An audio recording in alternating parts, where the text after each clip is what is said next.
It may not have been clear to a lot of y'all from the start of this season. It may not have been clear to a lot of y'all by the end of the season. But right now, through this playoff run, it should be clear as day. Giannis Antetokounmpo is the best player in the NBA, and it's not even in question. It's not even in question. This brother finished with 40 points, 11 rebounds, and 3 assists in 40 minutes of play. Blood trickling down his face, down his eye, right? I'm watching him out there gassed, winded at times, trying to give it his all, scratching and clawing to try to make sure his Milwaukee Bucks secure this win in Boston. Because he know they got to win that game. When you down 14 points in the fourth quarter and you make a comeback like that, you can't let that go to waste. Because you don't know if Wesley Matthews going to be able to knock down them shots the next game around. You don't know if Pat Connaughton going to be able to knock down them shots the next game around. You really don't even know if it should go your way because Milwaukee is so much taller than Boston, but you don't even know if the rebounds are going to go your way, right? So you got to be able to close that game out, and that's exactly what they did, man. Giannis, man, like, dude is a certified goon. You know, throughout his career, he's always had these free throw struggles, had shooting woes. And at times, he hit shots when they matter. He hit free throws when they matter, right? He did a lot of the things that you suppose that you want your superstar player to do in a game, in a must-win game like this. And I promise y'all, I'm always marveling at him, even though he doesn't have the prettiest game in the world. He commits a lot of offensive fouls because he's so rough and rugged, and he's so like just a bull in a china shop. But one thing I know about that dude, it's hard to guard that brother, and he knows it, and he's gonna exploit those mismatches every single time. When I'm watching Jaylen Brown switch on him, his eyes light up like a kid in a candy store. Or better yet, goddammit, light up like a fat kid looking at a piece of cake.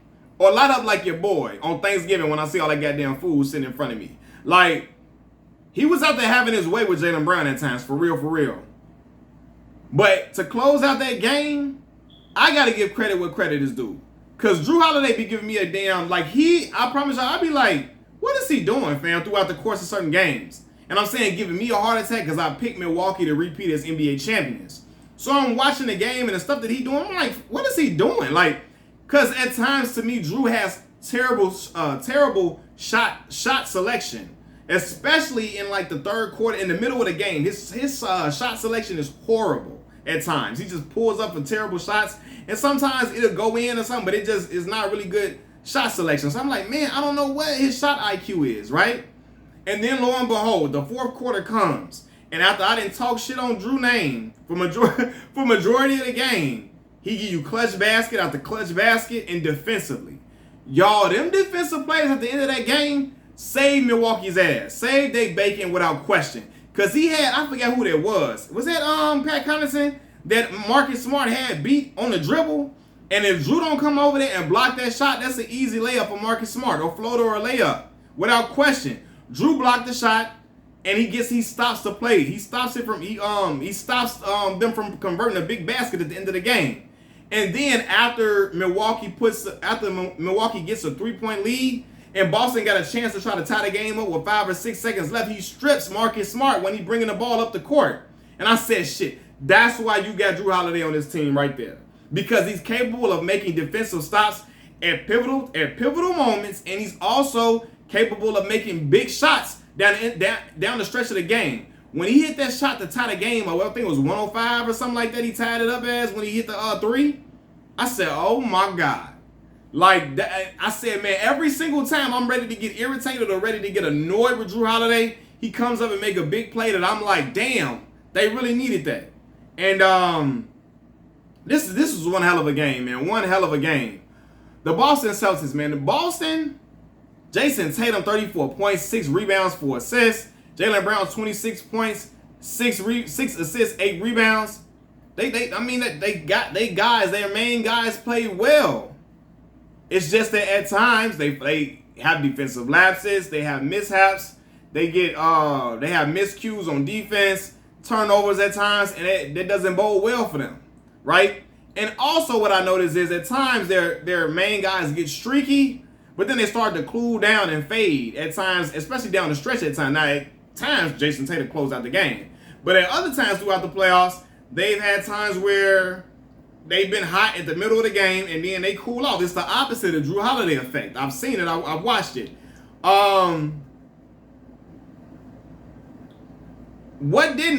This is the thing. I thought Milwaukee's height was going to bowl much better for them in this series.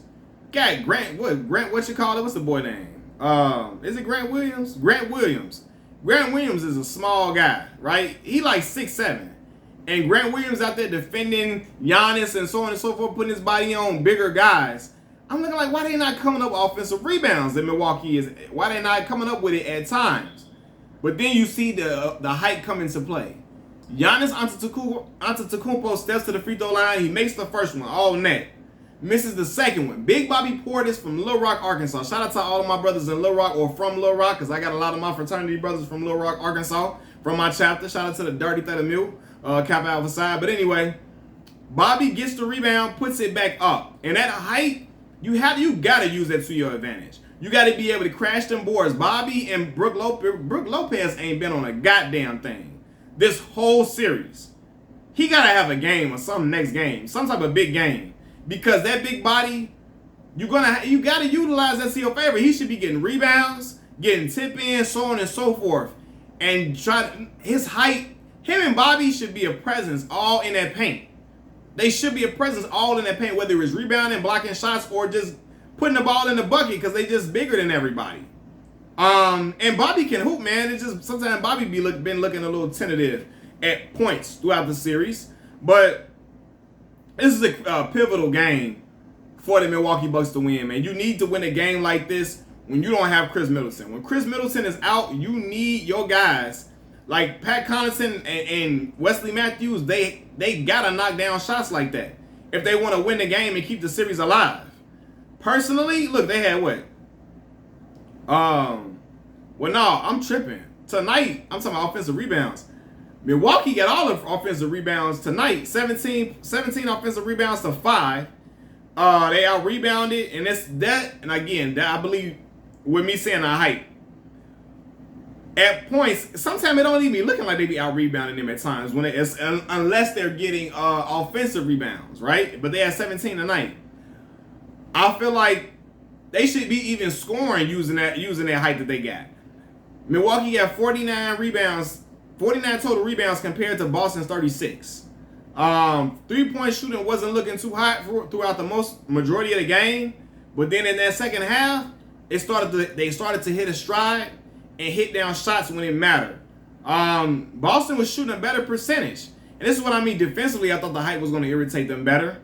Boston shooting 51% compared to 43% for Milwaukee. And then look, this is another thing, because I know I ain't tripping. They got 50 points in the paint tonight. 50 of them joints. With all them big dudes down there for Milwaukee. 50 points in the paint compared to 44 points in the paint for Milwaukee, man. But what really, I don't know, like the pivotal shot making and the defense down the stretch is what saved Milwaukee's bacon. Defense from Drew Holiday, as I mentioned before. Defense from definitely Drew Holiday. I feel like that he's the one, and Bobby Portis and those guys getting rebounds that matter. Honestly, I'm sitting here and I got Milwaukee repeating as champions. And the question everybody asking me, let's just say they get past Boston, can they beat Milwaukee? Miami. Miami got all this shooting. I believe they can beat Miami. I really do. The question is, if they get to the finals, how would they match up against teams like Phoenix, against teams like Golden State, if they possibly get one of those guys? How will that match up? How will they match up? I honestly feel like I hope Chris Middleton comes back. If they play like Phoenix or somebody like that, I think they can still beat Golden State without Chris. But if they momentum is, if they are clicking on all cylinders like they clicking now, they can do some special things even without Chris. But see, when you got an offensive juggernaut like Phoenix or whatever on the other side, you need a constant. You need a guy that's going to help you continue to score baskets. 1 second, y'all. You need a guy that's going to help you continue to score baskets, right? You need a guy who's going to be able to return fire. If Giannis is on you need to be able to give Giannis a break and then trust that your bench unit, or not your bench unit, your other guys are going to be able to create their own shots and knock down shots. And especially when other team is steady coming. Chris Middleton is the guy that always used to fan the flames. Every time another team probably was about to go on a run or went on a run, Chris Middleton knocked down a couple of threes, and then next thing you know, lo and behold, Milwaukee right back in the game. That's what he's useful for.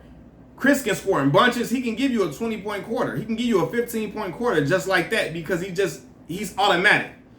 Drew can do it he's not consistent with doing it though. That's the thing. Love Drew, and I love the defensive abilities and his clutch shot making in the clutch of games, or his clutch shot making throughout the end of games. But I don't know if you can rely on him to just go tit for tat. You can't at times, right? And that's why I think if you go against Phoenix, you're gonna need Chris, because Chris is the only guy outside of Giannis that can keep trying to put pressure on the defense time and time again. He's the only guy I feel like outside of Giannis that can keep putting pressure on the defense and be like, damn, we got to get in his shit. If we don't, he going to fill it up. They going to need a guy like Chris, man. But I got Milwaukee repeating as the champions. I got them finishing off Boston the next game. I got them beat Miami in the next series. And then I got them, whoever they match up with, I feel like they can contend with anybody. Use your height to your advantage, though. They got to use their height to their advantage. They got to be able to stop all these points in the paint, make teams just be jump shooters. Now, Miami can hit shots. Golden State can knock down them goddamn shots without question. So that'll be an interesting thing to watch, because those are teams that can really knock down shots. And Phoenix can too, shit. So it's going to be interesting to watch that. But I honestly think that Milwaukee can withstand an onslaught from a lot of those other teams, man. I really do think that, man. But y'all let me know what y'all think about this game, what y'all think about this series. Do y'all think Milwaukee has a chance to repeat even without Chris Middleton? Do you think they can beat Boston without Chris? Can they finish this series out? Can they win the next series if it shall be Philly or Miami? Can they win that series without Chris? Y'all let me know what y'all think. Leave the comments in the comment section below. Like the video, subscribe to the channel. Machiavelli Mills TV. I'm out. Peace.